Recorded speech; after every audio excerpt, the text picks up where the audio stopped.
Our next guest was a friend of the show and decided to move to Boston, got off the plane and said, I got to go back.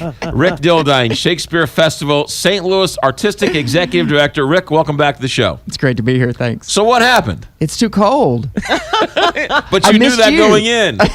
How long were you in Boston for? About 6 months. So you were here for how long? A good 5 years? Over 5 years, yeah. Mm-hmm. And last time we spoke, we wished you well, but Yes. you got a deal in Boston. Yeah. You went to Boston, and it just wasn't St. Louis? Yeah, exactly. I mean, seriously, I got away from St. Louis, and sometimes you got to go away to see how great something is. Right. And this is an incredible city, and for artists, it's an incredible place. And you were away, and you watched St. Louis through the lens of the national media during the whole Ferguson stuff. I did. So you saw supposedly the worst of St. Louis. Yeah, I did, and being the St. Louisan in New England was an incredible role to play, and it's great being back here now, though. Yeah, good. All right, so when you were in Boston, did you ever visit a radio station as cool and as hip as KTRS? Absolutely not. That's what I thought. Okay, that's good answer, Rick. That's why we're having you back here. All right, so what's going on with the Shakespeare Festival? Well, tomorrow we're kicking off Shake 38, which is something we started 6 years ago. It's all 38 of Shakespeare's plays in 38 different locations over 5 days, performed by artists in all different types of ways, and it kicks off tomorrow.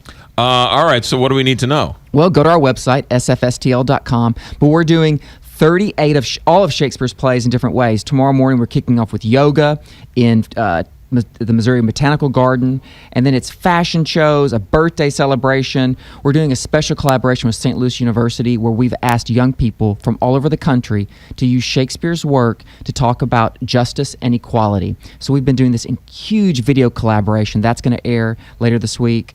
Doing events, bluegrass bands, opera, all sorts of things. It's all free, starting Wednesday through Sunday. People, when they hear Shakespeare, they usually roll their eyes and say, I don't get it, I don't understand it. But Shakespeare, of anybody else, they take it, you experts in Shakespeare, take it and sort of modernize it so people can understand it today. Absolutely. The only rule is make the play happen however you want to. So you may hear some of Shakespeare's words, or you may hear music inspired by Shakespeare's words. Typically, the events last less than an hour, and they're all free. Yeah, fantastic. What else do we need to know about the Shakespeare Festival? Well, we're about to kick off the free festival in Forest Park. Right. Last night, Antony and Cleopatra both landed in St. Louis and met for the first time. Goodness. It was, as I said, no pressure, make this work.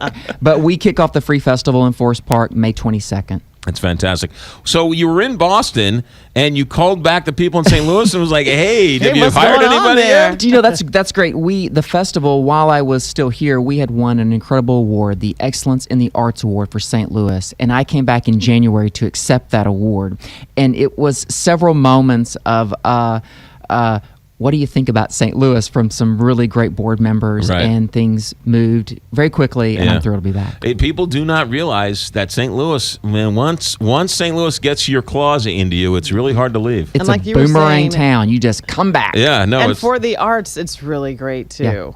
So much to do, and you're introducing new things for all of us in ways that we've not seen them before too. That's what we hope. and I love the fact that you're bringing Shakespeare to a new generation of kids, urban kids, suburban kids, rural kids, and how they all sort of spin it and use it their own way. Yeah, absolutely. This one collaboration that's bringing New York City students with St. Louis students, they've been collaborating through video to make this huge project with St. Louis University on Friday.